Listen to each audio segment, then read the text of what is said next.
Abram suas Bíblias em Romanos capítulo 4. Nós vamos fazer a leitura do verso 13 até o verso 17, dando continuidade à nossa série de mensagens na carta aos Romanos. Não foi por intermédio da lei que a Abraão ou a sua descendência coube a promessa de ser herdeiro do mundo, e sim mediante a justiça da fé. Pois se os da lei é que são os herdeiros, anula-se a fé e cancela-se a promessa. Porque a lei suscita a ira, mas onde não há lei, também não há transgressão. Essa é a razão porque provém da fé, para que seja segundo a graça, a fim de que seja firme a promessa para toda a descendência, não somente ao que está no regime da lei, mas também ao que é da fé que teve Abraão. Porque Abraão é pai de todos nós, como está escrito, por pai de muitas nações te constituí, perante aquele no qual creu, o Deus que vivifica os mortos e chama à existência as coisas que não existem. Nessa noite nós vamos do verso 13 até metade do verso 17, porque a segunda metade do verso 17 tem a ver mais com o tema seguinte do apóstolo Paulo, que é sobre a natureza da fé de Abraão. Meus queridos, na nossa exposição da carta aos Romanos, nós vimos que o objetivo de Paulo aqui é expor a doutrina da justificação pela fé, de que maneira Deus justifica pecadores. Ele começou a carta dizendo que pecadores precisam ser justificados. No capítulo 1, ele menciona que mesmo aqueles povos distantes, aqueles povos que são chamados de pagãos ou gentios, que nunca ouviram a respeito do verdadeiro Deus, nunca ouviram a lei de Moisés, nunca ouviram o Evangelho, esses povos, eles estão perdidos, eles estão condenados, porque há uma revelação que Deus fez de si mesmo na própria natureza e na consciência dessas pessoas, de maneira que essas pessoas, elas são indesculpáveis quando elas se curvam diante de ídolos e elas adoram o sol, a lua, as estrelas ou qualquer outra manifestação natural. Então o apóstolo Paulo diz que eles estão debaixo da condenação de Deus. Não há inocente nenhum em qualquer parte do mundo. Nunca houve, não há e não haverá. E a mesma coisa tem a ver com os judeus, aí já estamos no capítulo 2. Paulo diz que os judeus receberam a lei de Deus, mas eles não guardaram essa lei. E essa lei é testemunho contra eles, de que eles são pecadores e estão debaixo do justo juízo de Deus. No capítulo 3, Paulo então fecha a humanidade, coloca toda a humanidade no mesmo pacote, com aquela expressão que é bem conhecida de todos, Romanos 3, 23, porque todos pecaram e carecem da glória de Deus. Todos aí judeus e gentios, todo tipo de raça, etnia, pessoas de toda origem, não há um só que possa reivindicar inocência diante de Deus. E aí, a partir de metade do capítulo 3, o apóstolo Paulo começa a expor de que maneira Deus salva pecadores, tanto judeus como gentios. E a resposta é mediante a obra de Cristo na cruz do Calvário. Como Cristo na cruz derramou seu sangue para salvar pecadores, e mediante a fé em Jesus Cristo, Deus justifica pecadores, quer sejam os pagãos, quer sejam os judeus. E aqui no capítulo 4, ele prova o que ele está dizendo através do exemplo de Abraão. Abraão foi escolhido de forma muito inteligente pelo apóstolo Paulo, porque Abraão era o herói dos judeus. Os judeus consideravam Abraão como o pai da nação hebraica, como o amigo de Deus, aquele que era o patriarca de toda aquela descendência, e os judeus se orgulhavam de ser filho de Abraão. Então Paulo toma Abraão e diz, então vamos ver como foi que Abraão foi justificado. E Abraão, segundo Paulo, foi justificado não pela guarda da lei ou por obras, mas mediante a fé nas promessas de Deus. E depois de Paulo demonstrar isso, no começo do capítulo 4, ele cita o exemplo de Davi, que era outro herói da nação judaica, Como Davi também declara que o homem é justificado diante de Deus pela fé e não pelas obras, não pelos méritos. Paulo faz uma citação do Salmo 32, corroborando, não é? Ratificando com a experiência de Davi aquilo que ele já tinha dito sobre Abraão. Mas aí vinha uma pergunta. Abraão é o pai da nação judaica e o símbolo dos judeus é a circuncisão. Então, não será que, se Abraão foi justificado, perdoado por Deus, a salvação que Deus tem para dar não é somente para aqueles que são descendentes de Abraão, cujo símbolo é a circuncisão? Aí Paulo então responde dizendo não, porque quando Abraão foi circuncidado, ele já tinha crido fazia cerca de 14 anos. A circuncisão veio quase 2 décadas depois que Abraão creu em Deus e foi salvo. Logo, quando Abraão foi circuncidado, ele não era judeu, não era gentil, não tinha ainda essa categoria. Então, a salvação é pela fé e não mediante a circuncisão. E agora vem uma outra pergunta. Vocês têm que lembrar que Paulo, quando está escrevendo essa carta, ele tem em mente uma audiência lá em Roma, onde havia judeus que o questionariam a respeito dessas coisas. E natural, é por isso que a carta aos Romanos está cheia de referência a Abrão, a Davi, circuncisão, lei, Israel, sacrifício, toda essa linguagem do Antigo Testamento. Então, Paulo, mais ou menos, imagina alguém lá em Roma dizendo o seguinte: mas espera aí, Deus prometeu que Abraão seria o herdeiro do mundo. E essa promessa foi feita porque Abraão guardou a lei. Então, segue-se que aqueles que guardam a lei, que são os judeus, estes é que são os verdadeiros herdeiros de Abraão. Eles é que vão herdar o mundo. Será que é verdade? É isso que Paulo trata aqui na passagem que eu li para vocês e que nós temos que examinar agora. Para que a gente entenda corretamente o que é que está acontecendo aqui, eu preciso explicar 2 conceitos, mais uma vez para vocês. O primeiro deles são as promessas que Deus fez a Abraão. Em resumo, essas promessas estão em Gênesis capítulo 12, capítulo 15 e capítulo 17. E eu vou dar para vocês um sumário delas. Essas promessas que Deus fez a Abraão são, primeiro, que Deus iria fazer dele uma grande nação. Deus chamou Abraão. Abraão era um pagão que morava lá na Mesopotâmia, numa cidade chamada Ur. O nome dele, Abrão, que significa pai elevado, é interpretado pelos rabinos pelo fato de que ele olhava para os céus, para as estrelas. Ele era um astrólogo, alguém que ficava, tentando entender o destino das pessoas e o seu próprio examinando as estrelas. Por isso o nome Abrão, pai elevado, aquele que olha para as alturas. Deus foi lá e chamou esse homem e disse: sai daí e você vai para uma terra que eu vou te dar. E vou fazer de você uma grande nação, uma nação numerosa como as estrelas do céu, e te darei a terra das tuas peregrinações por herança. Você vai peregrinar numa terra e um dia eu vou te dar essa terra, não a você, mas aos seus descendentes. E na época que Deus disse isso, aquela terra era habitada por 7 povos diferentes, nações pagãs. Deus disse também que haveria de abençoá-lo, que abençoaria quem o abençoasse e amaldiçoaria quem o amaldiçoasse, que reis e príncipes viriam de Abraão e que nele seriam benditas todas as nações da terra. São promessas muito grandes e promessas assim impensáveis que Deus fez a esse pagão chamado Abrão na época. Paulo aqui, no texto que eu li para vocês, ele resume todas essas promessas numa promessa só. Veja, no verso 13: não foi por intermédio da lei que a Abraão ou a sua descendência coube a promessa de ser herdeiro do mundo.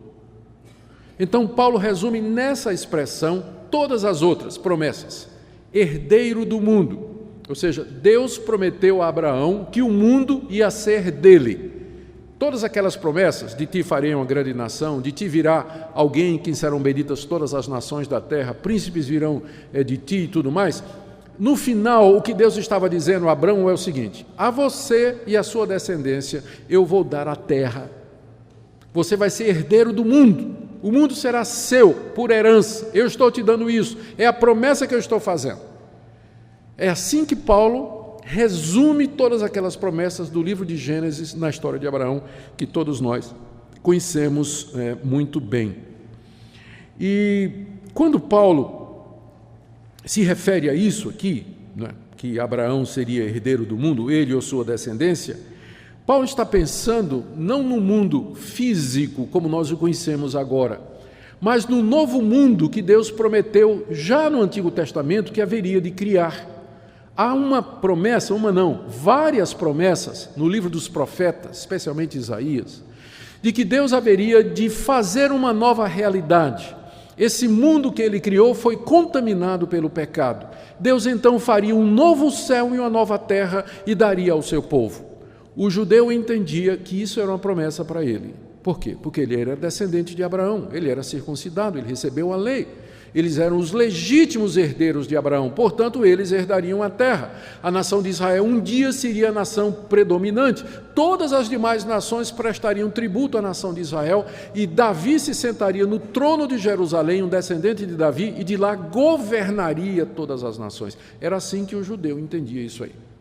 Mas Paulo agora ele vai dizer que os verdadeiros descendentes de Abraão não são os seus descendentes físicos, mas aqueles que creem nas promessas de Deus da mesma forma que Abraão creu, da mesma maneira que Abraão creu. Em outras palavras, o que Paulo está dizendo é que o novo céu e a nova terra que Deus está fazendo e que se aproxima, ele será a herança daqueles que creem no Filho de Abraão, o descendente que abençoou o mundo todo, que é Jesus Cristo.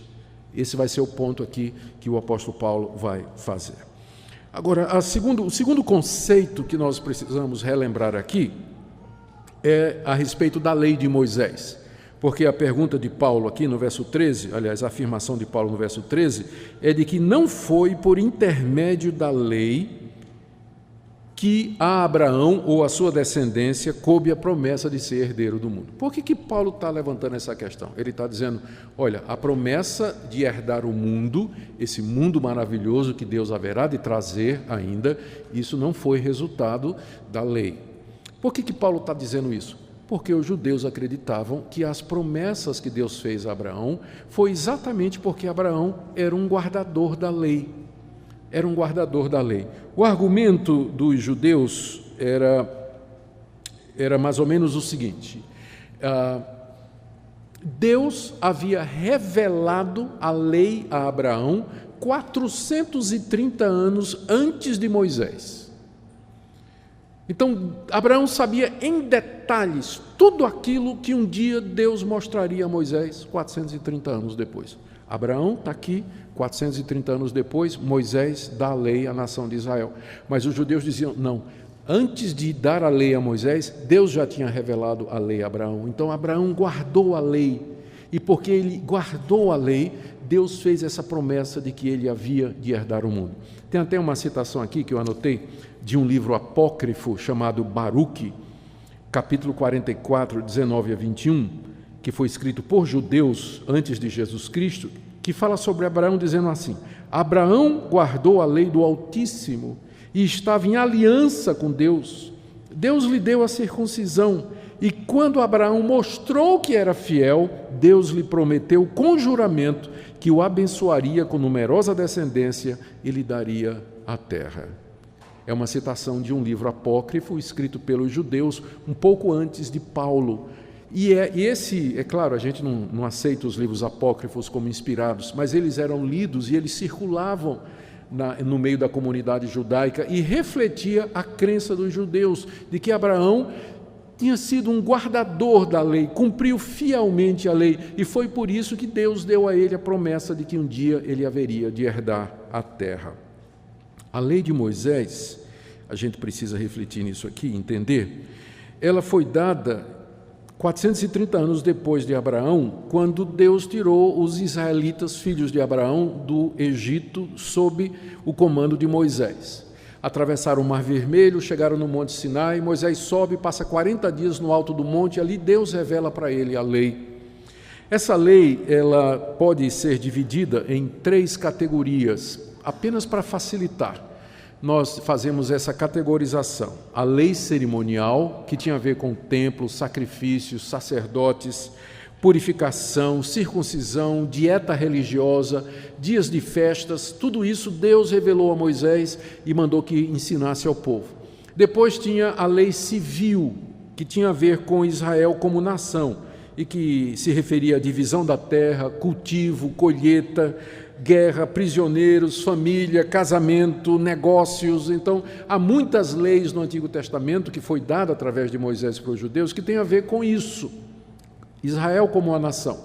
E tinha a lei moral, que era o resumo das leis e princípios universais de Deus para a nação de Israel e para o mundo todo, e que estão resumidos nos 10 mandamentos. Eu sou o único Deus, diz o Senhor. Não terás outros deuses diante de mim, não farás para ti imagem de escultura, não tomarás o nome do Senhor teu Deus em vão, lembra-te do dia de descanso para santificar, honra teu pai e tua mãe, não matarás, não adulterarás, não dirás falso testemunho, não furtarás e não cobiçarás coisa nenhuma do teu próximo. Então, a lei, com sua tripla divisão, foi dada através de Moisés para os descendentes de Abraão 430 anos depois que Abraão havia crido em Deus. O alvo da lei, o alvo de Deus ter feito isso era mostrar como Ele é santo, mostrar a sua vontade, enquadrar o pecado, porque na hora que Deus diz faça isso e não faça aquilo, então quando você faz o que Deus diz para não fazer e você deixa de fazer aquilo que Ele manda fazer, você está enquadrado, você pecou, você quebrou, transgrediu a lei de Deus. A lei foi dada para isso, para mostrar que ninguém pode obedecer a Deus perfeitamente, para apontar a necessidade de um Salvador e também para mostrar de que maneira Deus pretendia salvar pecadores. Isso já estava embutido na lei cerimonial, com aquele sacrifício constante de animais que era feito no templo, o ministério dos sacerdotes intercedendo e assim por diante. Deus queria mostrar como o seu povo deveria viver. Bom, agora que a gente viu as promessas e viu a lei, nós estamos prontos para entender esse texto e vamos ver como é que Paulo argumenta aqui. E depois eu quero fazer algumas aplicações para nós. Isso aqui foi só a introdução, né? Vamos entrar no texto agora. Bom, primeira afirmação de Paulo está aí no verso 14. Abraão não recebeu a promessa de ser herdeiro do mundo por intermédio da fé. Não, não foi isso. Verso 13, não foi por intermédio da lei, a lei de Moisés, que a Abraão ou a sua descendência coube a promessa de ser herdeiro do mundo. A razão mais óbvia, não é, pela qual Paulo está dizendo isso é que a lei só foi dada 430 anos depois. Não é que Deus não tinha revelado a sua vontade a Abraão. Se você voltar comigo aí lá para Gênesis, capítulo 25, no verso 6, aliás, verso 26, verso 5, Deus está dizendo aqui, olha, porque Abraão obedeceu a minha palavra, guardou os meus mandados, os meus preceitos, os meus estatutos e as minhas leis. Está vendo aqui? Diz o rabino. Aqui, está vendo? No livro de Gênesis está dizendo que Abraão obedeceu, guardou os mandamentos, guardou os preceitos, guardou os estatutos e guardou as leis. Isso é a prova de que Abraão conhecia toda a lei de Moisés. Mas a verdade é que isso aqui é uma referência apenas às orientações que Deus deu a Abraão quando apareceu a ele. Sai da tua terra, da tua parentela, circuncida a ti mesmo, circuncida teus filhos, estabelece uma aliança, anda na minha presença, sê perfeito. Então não se refere a todo o sistema legal que Deus revelou a Moisés somente 430 anos depois. Somente 430 anos depois. Ou seja, Paulo está dizendo, não foi mediante a lei que Abraão recebeu a promessa de ser herdeiro do mundo. Isso aqui está muito claro. Ou seja, ela foi feita, ainda aqui no verso 13, essa promessa foi feita mediante a justiça da fé. Foi porque Abraão creu em Deus que ele recebeu as promessas. O melhor comentário dessa passagem aqui é o livro de Hebreus. Abra aí comigo. Hebreus capítulo 11. Veja só como o autor de Hebreus diz a respeito de Abraão, do verso 8 até o verso 11. Pela fé, Abraão, quando chamado, obedeceu, a fim de ir para um lugar que devia receber por herança, e partiu sem saber para onde ia. Como é que ele fez isso? Pela fé. Verso 9: pela fé peregrinou na terra da promessa, ou seja, Deus já lhe havia prometido. Então, pela fé, ele andou na terra da promessa, como em terra alheia, habitando em tendas com Isaque e Jacó, herdeiro com ele das mesmas promessas. Ou seja, as promessas já tinham sido feitas e foram feitas, e Abraão as recebeu pela fé. O verso 11: pela fé, a própria Sara recebeu o poder para ser mãe, não obstante o avançado da sua idade, pois teve por fiel aquele que lhe havia feito a promessa.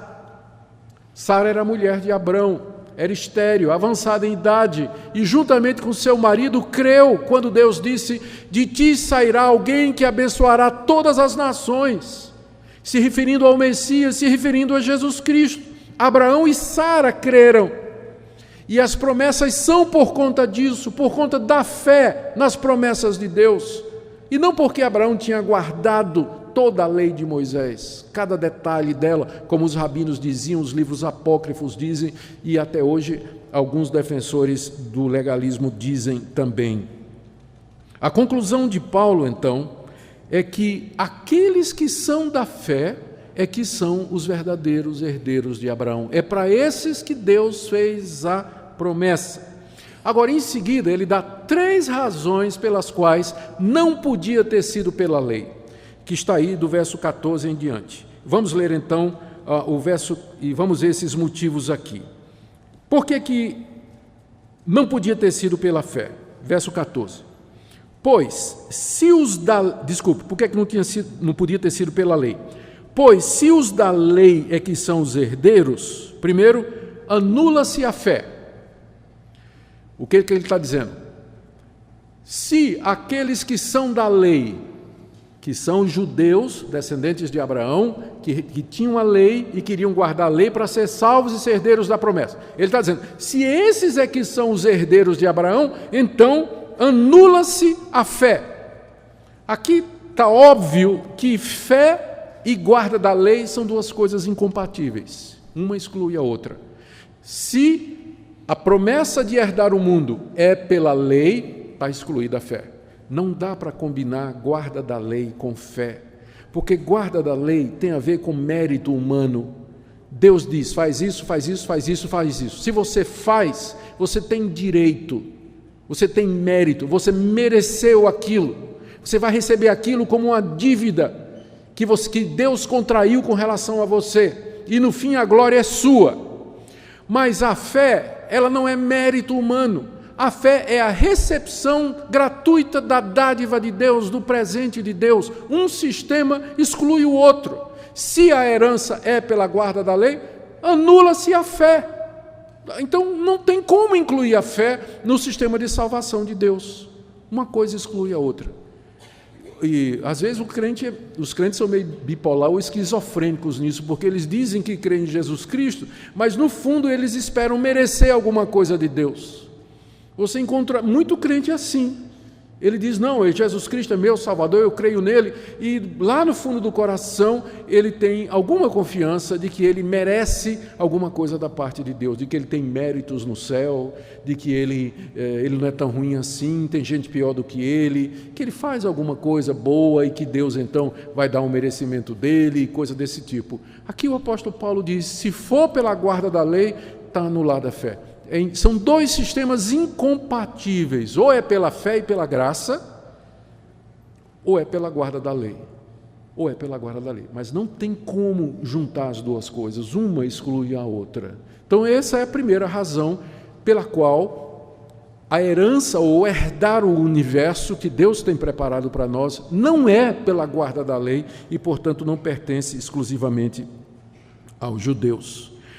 A segunda razão que Paulo nos dá aqui, está no verso 15, está no verso 14 ainda, ele diz, se os da lei é que são os herdeiros, anula-se a fé e cancela-se a promessa, porque a promessa foi dada com base na fé de Abraão, na fé que Abraão teve. Mas então, se agora é mediante a guarda da lei, Então está cancelada a promessa, porque a promessa foi feita com base num esquema. Deus prometeu a Abraão que ele seria herdeiro do mundo, lá em Gênesis 12, Gênesis 15 e Gênesis 17. A lei foi dada em Êxodo 20, 430 anos depois. Então Deus não podia e não fez isso, revogar o acordo que ele tinha feito com Abraão. A promessa foi feita pela fé. Se a lei que vem 430 anos depois revoga isso, então nós estamos complicados. Mas a verdade é que não revoga. Deus não estabeleceu um novo contrato, uma nova base de salvação. A base sempre foi mediante a fé. Então, se é pela lei, a promessa que Deus fez a Abraão está anulada, porque foi feita com base na fé. É como se Deus tivesse dado a palavra dele e tivesse voltado atrás depois, como se ele tivesse assinado um contrato e depois rasgou o contrato e fez outro. Anulou, rasgou. Se é pela lei, então está cancelada a primeira coisa que Deus fez. E é óbvio que que isso não pode ter acontecido. Terceira razão pela qual a promessa não é pela lei, está no verso 15. Porque a lei, ela não traz promessa, ela traz ira. Verso 15, porque a lei suscita a ira. Mas onde não há lei, também não há transgressão. A lei suscita a ira. Suscitar quer dizer provocar, estimular, incentivar. E a ira aqui é a ira de Deus. O que Paulo está dizendo é que a lei, ela provoca a ira de Deus. Por quê? Porque a lei diz, não matarás, não adulterarás, não furtarás, não cobiçarás, honra teu pai e tua mãe, não terás ídolos diante de mim. E nós quebramos essa lei. E como resultado, Deus fica irado, que é a reação justa do seu caráter santo. Então a lei não traz promessa. A lei, na verdade, provoca a Deus. Por quê? Porque a lei foi dada para pecadores como vocês e eu, e nós a quebramos, transgredimos diariamente, provocando a ira de Deus sobre nós e não a promessa. A única promessa que a lei traz é que você vai para o inferno, porque você quebrou a lei de Deus. É a única promessa que a lei pode fazer. Não é pela lei, porque a lei suscita a ira e não promessa. Porque onde não há lei, também não há transgressão. É claro que antes da lei de Moisés tinha transgressão no mundo, tinha pecado no mundo. Mas quando a lei veio como um sistema todo organizado, enquadrou. A pessoa está enquadrada, ela está debaixo do juízo de Deus. A transgressão foi legalizada, já foi caracterizada como transgressão da lei de Deus.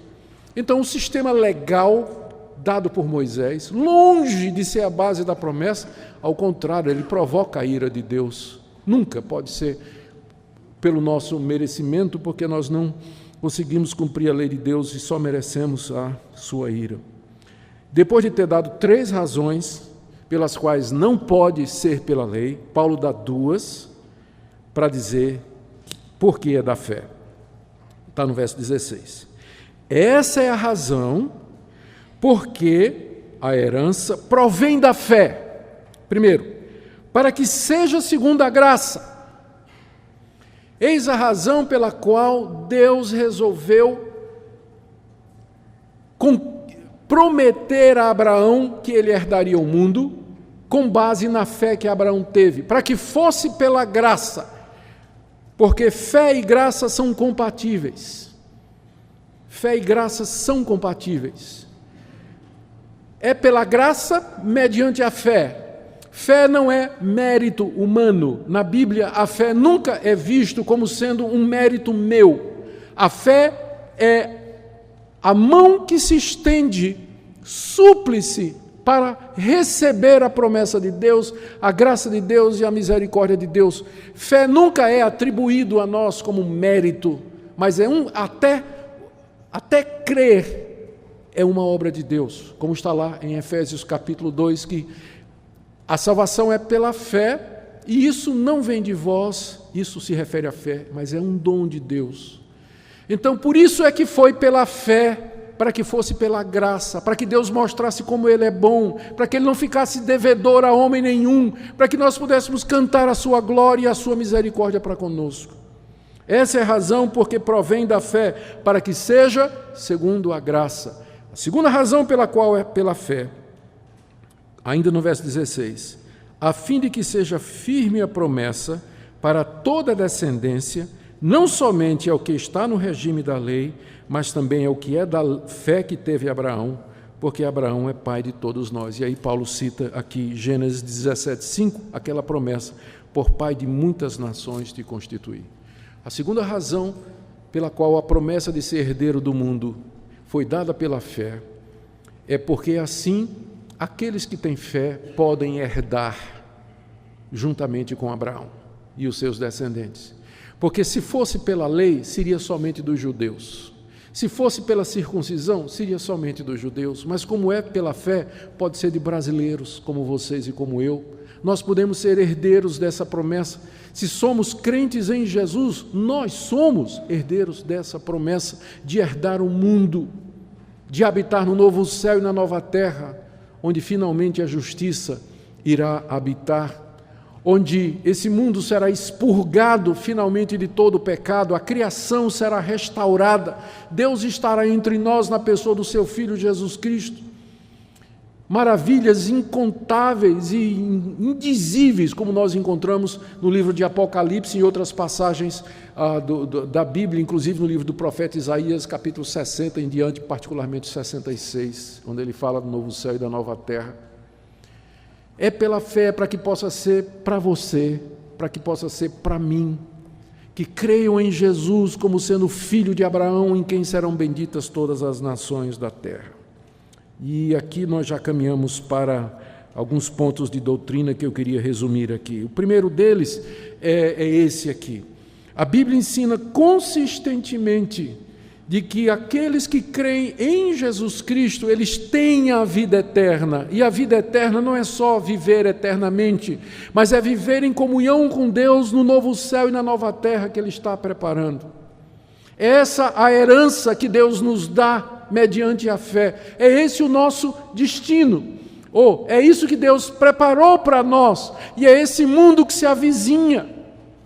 Esse paraíso restaurado, criação restaurada e glorificada. É isso que se aproxima cada dia que passa. E aqueles que creem em Jesus Cristo como seu Senhor e Salvador, justificados dos seus pecados, eles habitarão nesse novo céu e na nova terra. É isso que é a vida eterna que Deus prometeu a todo aquele que cresce no seu Filho. Essa promessa, portanto, ela é decorrente da fé em Jesus Cristo, filho de Abraão, e não em qualquer observância da nossa parte da lei de Moisés, ou de qualquer código moral, ou de liturgias e práticas religiosas, quaisquer que sejam, nada que provenha de nós, mas Deus nos dá gratuitamente o seu mundo glorioso, que Ele preparou, como Jesus disse, na casa de meu Pai há muitas moradas, vou preparar lugar. Então, tudo isso está reservado, Pedro fala disso como sendo uma herança incorruptível, que não murcha, gloriosa, guardada nos céus, prestes a se revelar. É para lá que nós caminhamos, essa é a nossa esperança, e isso nos é dado gratuitamente. Esse faz parte do plano da redenção que Deus estabeleceu desde a eternidade. Algumas aplicações práticas para nós. A primeira delas é para os aflitos e necessitados, os que estão abatidos. Queridos, eu queria que vocês pensassem nessa noite, que vocês cobrassem ânimo nessa noite, lembrando que aqui não é a nossa morada permanente, que nós temos um mundo que nos foi prometido, um mundo novo, glorioso que nos foi prometido. Como o Senhor Jesus Cristo disse, bem-aventurados os mansos, porque eles herdarão a terra. Deus nos prometeu isso, e essa é a nossa expectativa e a nossa esperança. Aqui nesse mundo, você pode passar por momentos difíceis, de angústia, de dor, de privação financeira, de algum tipo de sofrimento, mas lembre que nós somos peregrinos, como Abraão foi naquela terra durante tantos anos. Nós somos peregrinos, estamos de passagem, somos como aqueles judeus que cantavam os salmos de romagem. Quem seguiu a série domingo de manhã sabe do que é que eu estou falando, caminhando para o nosso estado final, a Jerusalém celestial. Então cobre ânimo com isso. Aqui não é ainda o nosso lugar. Aqui ainda não é o nosso destino final, mas há um mundo novo preparado por Deus que se aproxima. Uma palavra para você que olha para esse mundo como se aqui fosse o fim de todas as coisas. Talvez você tenha esse pensamento de que a morte vai ser o fim de todas as coisas e que a vida é isso que você pode ter aqui e se resume nesse espaço de existência de alguns anos que você está aqui nesse planeta. Deve ser muito triste viver dessa forma. Deve ser muito triste você ter inteligência, ter conhecimento, ter consciência, ter desejos, anseios, aspirações e não ter nenhuma esperança a partir daquele momento em que tudo isso se acabar, como se fosse virar pó e entrar na mais completa escuridão e simplesmente deixar de existir. Não são poucas as pessoas que não conseguem conviver com esse tipo de pensamento. Elas simplesmente não querem nem falar sobre isso e tentam viver a vida aqui o mais intensamente que elas podem, porque elas imaginam que é isso só que existe. E o resultado, então, é que isso abre a porta para o desespero, abre a porta para o materialismo, abre porta para o egoísmo, abre porta para o hedonismo, que é a busca do prazer a qualquer custo. E o resultado é que, no fim, longe de encontrar paz e alegria, a pessoa se encontra aflita, vazia, angustiada, deprimida, vivendo à base de remédios, não poucas vezes, ou então se lançando desenfreadamente no sexo, na bebida, no trabalho ou qualquer outra coisa, para simplesmente não pensar no sentido da vida, com a razão dele existir. E eu quero lhe dizer nessa noite que o Evangelho nos dá essa resposta. Que Deus tem essa resposta, o sentido para a sua vida, que Ele nos criou para algo maior e além, um mundo glorioso, do qual nós somos herdeiros mediante a fé naquele que morreu e ressuscitou, Jesus Cristo, sendo Ele o primeiro dessa nova humanidade. O primeiro já ressuscitou, o resto somos nós, chega a hora, é a nossa vez, quando Ele vier. E eu queria que você pensasse nisso nessa noite também. E finalmente, mais uma vez eu tenho que falar a respeito daqueles que no fundo do coração, às vezes isso é inconsciente, irmãos. A pessoa, ela imagina que Deus vai lhe dar alguma coisa, ou que Deus vai aceitá-la, ou Deus vai se agradar dela com base em alguma coisa que nós fazemos. Eu não estou desestimulando você de viver uma vida reta, uma vida santa, de fazer a vontade de Deus, mas eu estou querendo que você sonde o coração para você saber qual a razão pela qual você quer fazer as coisas certas? Qual a razão pela qual você vem à igreja? Qual a razão pela qual você lê a sua Bíblia? Por que motivo você ora? Por que motivo você busca a Deus? É porque você espera dessa forma obter algum favor, mérito ou reconhecimento da parte de Deus? Ou porque você já entendeu que foi salvo pela graça, pela misericórdia de Deus, e seu desejo maior nessa vida é agradá-lo, não para que você ganhe dele alguma coisa, porque ele já lhe deu gratuitamente, mas porque você quer manifestar para ele toda a sua gratidão. O legalismo é um mal terrível que entra no coração das pessoas. A confiança que as pessoas têm em si, às vezes é tão grande, a primeira coisa que faz é cegar os olhos, a pessoa não percebe que ela é autoconfiante no mau sentido, de que ela é uma pessoa que acha que merece alguma coisa da parte de Deus. Eu queria que você pensasse nisso. A palavra de Deus é muito clara, não é por lei, não é por obras, porque se for, exclui a graça de Deus, exclui a promessa, exclui a fé. Ou é um ou é o outro. A pergunta é, onde está a sua esperança nessa noite? Em que você confia nessa noite? Que Deus queira usar essa palavra no seu coração para encorajar vocês, animar vocês, para enchê-los de expectativa, para que vocês possam se levantar da tristeza, do desânimo, olhar para esse ano que se aproxima como sendo um ano a menos no calendário de Deus, para a chegada do mundo novo que Ele preparou, e que vocês tenham esperança e paciência para herdar a promessa que foi feita mediante a fé a Abraão e a todos que andam nas mesmas pisadas da fé que Abraão teve. Amém. Oremos. Ó Deus, nós te damos graças por tão grandes promessas. Te damos graças, ó Deus, porque nos prometeste um mundo, herdeiros do mundo. Um dia tudo isso será nosso, não isso, mas isso mudado, isso glorificado, renovado, restaurado, transformado para uma glória indizível. Nós não temos ideia do que o Senhor preparou para nós, mas nós te damos graças porque o Senhor graciosamente nos fez herdeiros da promessa. Porque mediante Jesus Cristo, teu Filho, o Filho de Abraão, o descendente prometido, todas as nações foram abençoadas, povos de todas as tribos, línguas e nações que herdarão essa terra.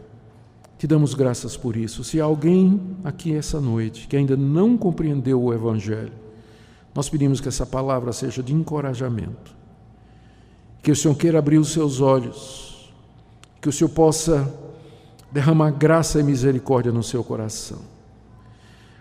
Abençoa também os teus filhos, enchendo-os de esperança, de alegria, no início desse novo ano que o Senhor nos concede por tua graça. É o que nós te pedimos, agradecidos em nome de Jesus. Amém.